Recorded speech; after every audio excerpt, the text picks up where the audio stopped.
ছেলে বলে পরিচয় দিবে না, সেখান থেকে সরে যাবে, বাবা সরে যাবে, ভাই বোন স্ত্রী ছেলে মেয়ে সবাই দূরে সরে যাবে। নাও আজ তুমি যা করেছো না, এর শাস্তি শুধু তোমাকেই ভোগ করতে হবে। এরপরে তারা সেখান থেকে সরে যাবে। এরপরে অদৃশ্য থেকে আওয়াজ আসবে, ফলা ইবনে ফলাকে হাজির করো। কই সে? যে দুনিয়াতে থেকে নাফরমানি করেছে, রমজানের রোজা রাখেনি, নামাজ ফরজ ছিল নামাজ আদায় করেনি, খুন করেছে, মার্ডার করেছে, চুরি করেছে, ডাকাতি করেছে, ছিনতাই করেছে, সুদ খেয়েছে, ঘুষ নিয়েছে, মানুষের মাল আত্মসাৎ করেছে। কই ফলা ইবনে ফলাকে আল্লাহর দরবারে হাজির করা হোক। তখন ফেরেশতারা তাকে ধরে টেনে হিচড়ে আল্লাহর দরবারে হাজির করে দেওয়া হবে। এরপর সে বলে, আমার যত গোপন গুনাহ ছিল, আমার যত গোপন কাজগুলো ছিল, আজ মনে করছি বাদ দে না রে, কে দেখছে, বাদ দে, কেউ দেখছে না। আরে কেউ দেখছে না, আল্লাহ তো দেখছে না। বলে আল্লাহ তো দেখছে আমাকে, আমি যতই মানুষ থেকে গোপনে থেকে নিজেকে গোপন রেখে গুনাহ করি না কেন, কিন্তু আল্লাহ তো দেখছে। যেদিন কিয়ামত কায়েম হবে, আপনার আমার আমাদের সকলের আমলগুলোকে জাহির করে দেওয়া হবে। যা আমরা লুকিয়ে রেখেছিলাম সব কিছু জাহির করে দেওয়া হবে, ওপেন করে দেওয়া হবে। এই যে হ্যাঁ এ তো খারাপ, এটা এই কাজ করেছে, এ তো এই কাজ করেছে, সব কিছু প্রকাশ করে দেওয়া হবে। এই বলে সে আকাশের দিকে তাকিয়ে কান্না করতে লাগলো।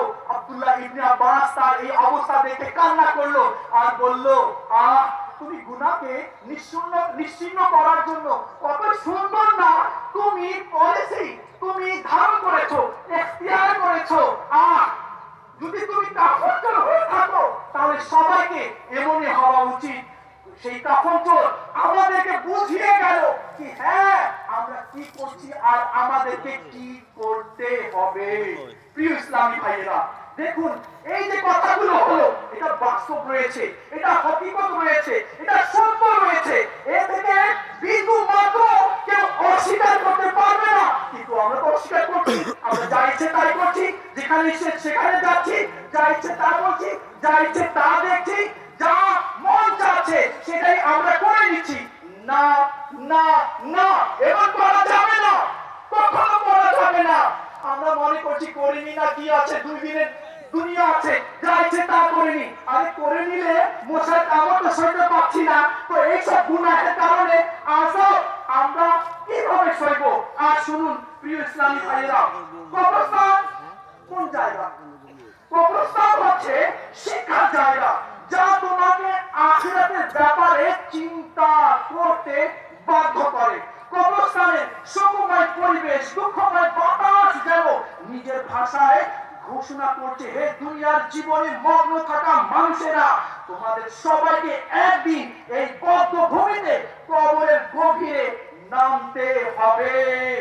একদিন মরনা है, आखिर मौत है, करे जो करना है, आखिर मौत है।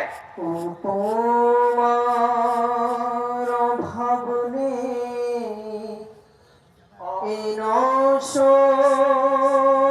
ভুবনে জগৎ প্রেম তোমায় তো অন্ধ করেছে। গভীর মনে কভু দেখেছ কি ভেবে লোকে পূর্ণ মোহ